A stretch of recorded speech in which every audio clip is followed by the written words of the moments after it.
कुतो हिकिड़ो वेठो उनजी बि नज़र पइजी वई कुतो बि लॻो हिनजे पुठियां कुतो लॻो आहे हिनखे मुंहिंजे पियो किथे को बिलो ॾिसे या ॿिए कुते खे ॾिसे भौंकंदो असां त लिखिया पिया वञूं जेकॾहिं दॻियालो सॼा सिपाही जाॻिया त वरी असांखे गिरफ़्तार करे ईंदा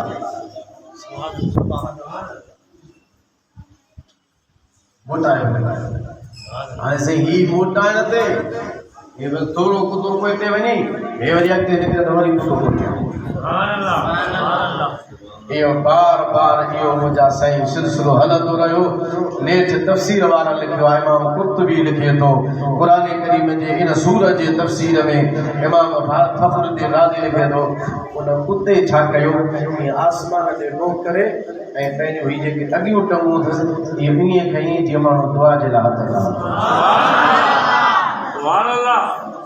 अल्लाह के अर्ज़ करे थो मौला ज़ुबान ॾिनई पर ॻाल्हाइण वारी न आहे चवण वारी ज़ुबान त आहे पर ॻाल्हाईंदा न आहियूं मौला ॻाल्हाइण जी ताक़त न आहे मूंखे ॻाल्हाइण जी कुवत ॾे त तुंहिंजे दोस्तनि सां ॻाल्हायां त मूंखे पोइते छो था धिको मूंखे बि पंहिंजे साथ में खणी हलो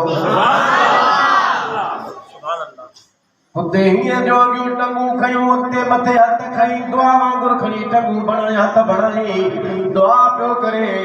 अल्लाह ताला उनखे ॻाल्हाइण जी ताक़त ॾिनी उन्हनि करे सालनि सां ॻाल्हाए थो मूंखे यार पोइते छो था धिकियो जो पोइते हिनजे लाइ था धिकियो त असां त ॻाल्हियूं सॼे सिपाहियुनि खां राति जे हिन ऊंदाईअ में निकिरी लिका पिया वञूं तूं गॾु हलंदे किथे भौंकंदे हली ॿियो कुतो ॾिसंदे या ॿिलो ॾिसंदे या जानवर ॾिसंदे भौंकण शुरू कंदे छो त तबियत तव्हांजी भौंकण आहे तंहिंजे करे चऊं था तोखे पोइते मोटायूं त जीअं हुनजा सिपाही सुजाग न थिया कुतो चवणु लॻो तव्हांजी ॻाल्हि ठीकु आहे बराबर कुतनि जी आदत भौंकण आहे पर महिरबानी कयो मुंहिंजी मूंखे पोइते पाण खां न कयो साथ खां जुदा न कयो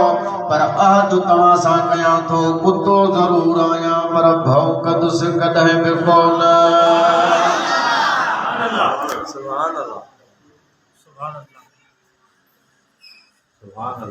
बटन मिंटनि जी जेकर न कंहिंखे